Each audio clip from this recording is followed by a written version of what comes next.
বাংলাদেশ জামাত ইসলামী কি দিন প্রতিষ্ঠার আইডিওলজি থেকে সরে গিয়েছে? এমন প্রশ্ন বিভিন্ন জন করে থাকেন যে এবারের নির্বাচনে তারা আল্লাহর আইন চাই, সৎলোকের শাসন চাই, এই স্লোগানটি থেকে কিছুটা দূরে ছিল এবং আমাদের প্রথম সারির নেতারা নির্বাচনী কোনো জনসমাবেশে এই স্লোগান এবার দিতে শোনা যায়নি খুব একটা। এই জন্যে প্রশ্ন তৈরি হয়েছে। এ বিষয়ে আমাদের বক্তব্য সুস্পষ্ট। বাংলাদেশ জামাত ইসলামীর একজন সদস্য, জামাত ইসলামীর একজন হিতাকাঙ্ক্ষী, একজন কর্মী, একজন ছোট্ট দায়িত্বশীল হিসাবে আমার অবজারভেশন হচ্ছে বাংলাদেশ জামাত ইসলামী এই আইডিওলজি থেকে এক চুল পরিমাণ সরেনি। ইসলামী ছাত্র শিবির বাংলাদেশ জামাত ইসলামী প্রতিষ্ঠার উদ্দেশ্যই হচ্ছে আল্লাহর জমিনে আল্লাহর দ্বীন প্রতিষ্ঠার মাধ্যমে আমরা আল্লাহর সন্তোষ অর্জন করতে চাই। মানুষ যেন আল্লাহর দ্বীন মেনে চলতে পারে সে পরিবেশ আমরা দিতে চাই। এতে আল্লাহ তাআলা আমাদের উপর খুশি হবেন, আমাদের উপর খুশি হয়ে তিনি আমাদেরকে জান্নাত দেবেন। বাংলাদেশ জামাত ইসলামী আমরা বৈষয়িক কোনো স্বার্থ সিদ্ধির জন্য করি না, আমরা আল্লাহর জান্নাতের জন্য করি। আমরা রাষ্ট্র ক্ষমতা ইসলামকে নিতে চাই, এই জন্য আমরা ক্ষমতার রাজনীতির কথা বলি। কারণ ক্ষমতা না থাকলে ইসলামী জীবন ব্যবস্থা সমাজে প্রতিষ্ঠিত করা যাবে না। ক্ষমতা না থাকলে ইসলামের ফৌজদারি আইনগুলো সমাজে কায়েম করা যাবে না। ক্ষমতা না থাকলে মাদক মুক্ত দেশ তৈরি করা যাবে না। ক্ষমতা না থাকলে দুর্নীতি রোধ করা যাবে না। ক্ষমতা না থাকলে চুরি বন্ধ করা যায় না, ডাকাতি বন্ধ করা যায় না। চুরি ডাকাতির শাস্তি এবং মাদকের শাস্তি প্রয়োগ করা যায় না। এগুলো ক্ষমতার সাথে ওতপ্রোতভাবে জড়িত। এই জন্য নবীজি সাল্লাল্লাহু আলাইহি সাল্লাম আল্লাহর কাছে দোয়া করছিলেন, আল্লাহর শিখানো দোয়া, ওয়াজআললি মিল্লাদুনকা সুলতানান নাসিরা, হে আল্লাহ তোমার পক্ষ থেকে আমাকে রাষ্ট্র ক্ষমতা দিয়ে সাহায্য করো। নবীজি নিজে 10 বছর মদিনার প্রেসিডেন্ট ছিলেন, 4 খলিফা 30 বছর মদিনার প্রেসিডেন্ট ছিলেন। সুতরাং যারা বলবে রাষ্ট্র ক্ষমতা দরকার নাই, আমরা এমপি মন্ত্রী হতে চাই না, তারা ইসলামের এই আইডিওলজিকে পরিত্যাগ করেছে। খোলাফায়ে আরবাআর 30 বছরের ইসলামী রাজনৈতিক জীবনকে তারা পরিত্যাগ করেছে। নবীজি মুহাম্মদ সাল্লাল্লাহু আলাইহি সাল্লামের 10 বছরের মদিনার খেলাফতের, আল্লাহর খেলাফত প্রতিষ্ঠার ইসলামী রাজনীতির আইডিওলজিকে তারা পরিত্যাগ করেছে। তারা সুফি নয়, তারা সুফি নয়। যারা বলে আমরা রাজনীতি করি না, আমরা মনে করি সুফি মানুষ ভালো হুজুর, এগুলো ভালো হুজুর না, সুফি মানুষ না। নবীর আদর্শ থেকে তারা বিচ্যুত মানুষ। এখন জামাত ইসলামী যে এবার বলল না যে আমরা পূর্ণাঙ্গ ইসলাম কায়েম করতে চাই, আল্লাহর আইন চাই, এর কারণ আপনারা দেখেছেন জামাত ইসলামী ধারণা করেছিল এবার তারা হয়তো ক্ষমতায় চলে যাবে। পরিবেশটা সেই আবহ তৈরি করেছিল। 4-5টি বিশ্ববিদ্যালয়ের নির্বাচনে জামাত ইসলামীর অঙ্গ সংগঠন, জামাত ইসলামীর কাছাকাছি সংগঠন, সাইড সংগঠন ইসলামী ছাত্র শিবিরের ফ্যানের বিজয়ী হয়েছে। আমরা ধারণা করেছিলাম যে হয়তো এবার জামাত ইসলামী রাষ্ট্র ক্ষমতায় যেতেও পারে। রাষ্ট্র ক্ষমতায় যাওয়ার পর জামাত ইসলামী এই দেশকে কি একদিনেই পূর্ণাঙ্গ ইসলামী দেশে রূপান্তরিত করতে পারত? এটা কি আদৌ সম্ভব ছিল? অসম্ভব। কারণ নবীজি সাল্লাল্লাহু আলাইহি সাল্লাম কিন্তু ইসলামী রাষ্ট্র একদিনে কায়েম করেননি।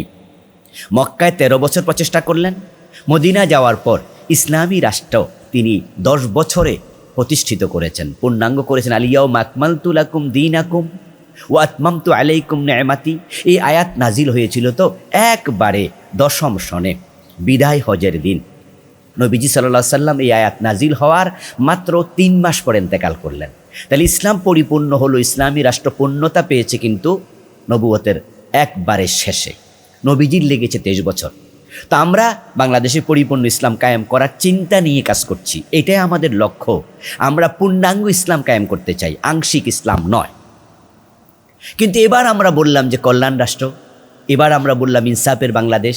এর কারণ একদিনে এটা সম্ভব নয়। ক্ষমতার কাছাকাছি যাওয়ার পর যদি কেউ বলে যে আমাকে ভোট দিন, আমি পূর্ণাঙ্গ ইসলাম কায়েম করতে চাই, তাহলে লোকজন কিন্তু ক্ষমতা যাওয়ার পরের মাস থেকে তারা প্রশ্ন শুরু করবে, কি খবর, চোর ধরে হাত কাটেন না কেন? এর পরের বছর বলবে, 1 বছর পরে বলবে, কই একজন চোরের তো হাত কাটলেন না।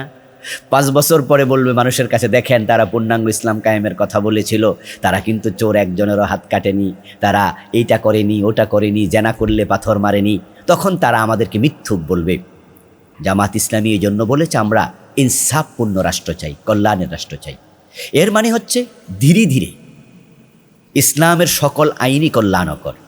দুর্নীতি মুক্ত করা বাংলাদেশ, এটা কি ইসলামী আইন নয়? আমাদের দেশ থেকে ঘোষ বন্ধ করা, এটা কি ইসলামী আইন নয়? মাদক নির্মূল করা, এটা কি ইসলামী আইন নয়? সমাজে ন্যায় বিচার প্রতিষ্ঠা করা, এটা কি ইসলামী শরিয়া নয়? ধীরে ধীরে জামাত ইসলামী চেয়েছিল যে, এবং এটাই সত্য, আমরা এটাই করব। নবীজি সাল্লাল্লাহু আলাইহি সাল্লামের উপর ইসলাম তো একদিনে আসেনি। জাকাত এসেছে দ্বিতীয় হিজরিতে। আস্তে আস্তে করে মানুষের অভাব দূর হলো জাকাতের মাধ্যমে। সপ্তম হিজরিতে নাজিল হলো চোর ধরে হাত কাটার বিধান। তাহলে আগে দারিদ্রতা দূর করা, তারপরে চোর ধরে হাত কাটা। এখন বাংলাদেশে জামাত ইসলামী ক্ষমতায় গিয়ে কি চোর ধরে হাত কাটতে পারবে? কিভাবে কাটবে? কত মানুষ তো দারিদ্রতার কারণে চুরি করছে। আগে তো জাকাত প্রতিষ্ঠিত করতে হবে, তারপরে না এবার আস্তে আস্তে করে চোর ধরে হাত কাটার দিকে যাবে। আর অনেকে মনে করে চোর ধরে হাত কাটা, জেনা করলে পাথর মারা, এটাই শরিয়া। আরে বাবা, নিশ্চয় এটা শরিয়ার অংশ, কিন্তু এটাই কি একমাত্র শরিয়া? শরিয়াতের অন্য অন্য বিধান আছে। এই জন্য জামাত ইসলামী এবার যে স্লোগানটা দিয়েছে, এটা ছিল ক্ষমতার কাছাকাছি গিয়ে এমন স্লোগান যেটা বাস্তবায়ন করা সম্ভব। এরপর হচ্ছে এই যে আমরা বলে থাকি জেনা করলে পাথর মারতে হবে, নিশ্চয়ই, কিন্তু পর্দার বিধান কায়েমের আগে কি এটা সম্ভব?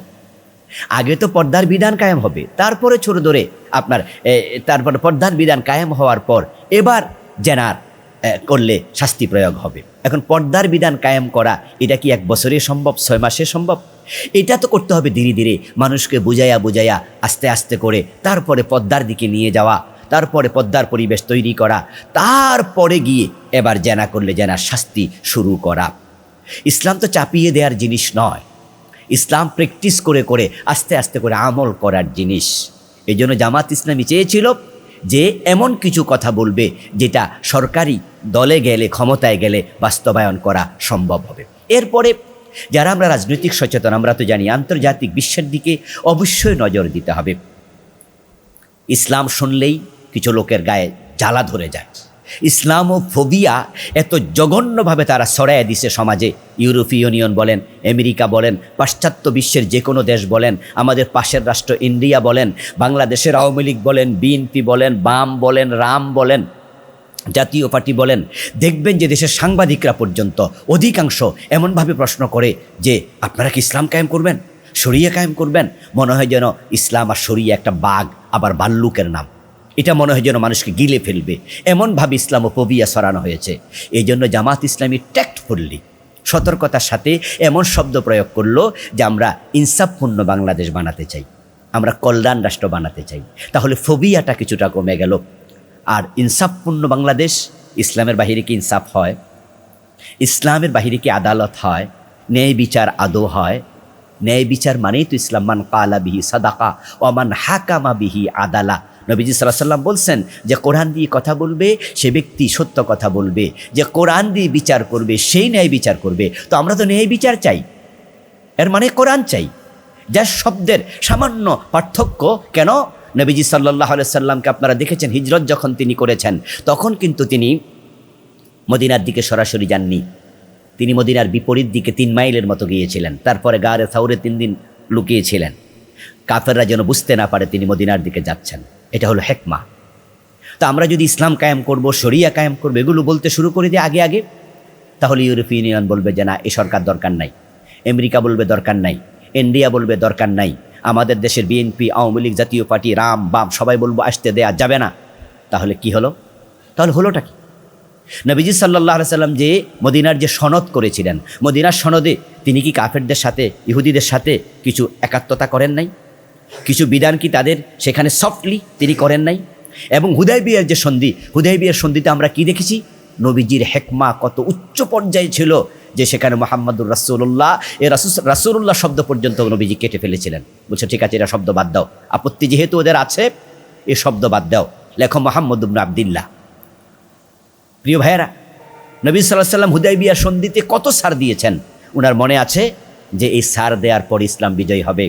তাই হয়েছিল। জামাত ইসলামী তার আইডিওলজি থেকে সরেনি। আমরা ইনশাআল্লাহ পূর্ণাঙ্গ ইসলামের দাওয়াত দিচ্ছি, দিয়ে যাব, বলছি, বলে যাব। আমাদের পুরা জনশক্তিকে আমরা complete code of life Islam, complete code of life, এ দাওয়াত মাথায় রাখতে বলবো, সিরিয়াসলি রাখতে বলবো। এটাই আমাদের মূল মেসেজ, যে আমরা উদখুলু ফিস-সিলমে কাফা, এই আয়াত আমাদের আইডিওলজি, এটাই আমাদের মূল জীবনী শক্তি, চালিকা শক্তি। পূর্ণাঙ্গ ইসলাম ফলো করতে হবে, এটাকে মাথায় রেখে আগাতে হবে। পূর্ণাঙ্গ ইসলামের ধারণা থেকে চুল পরিমাণ বিচ্যুত হওয়া যাবে না। জামাত ইসলামী সে ট্র্যাকে আছে, এ নিয়ে সন্দেহ করার কোনো কারণ নাই। আসসালামু আলাইকুম ওয়া রাহমাতুল্লাহ।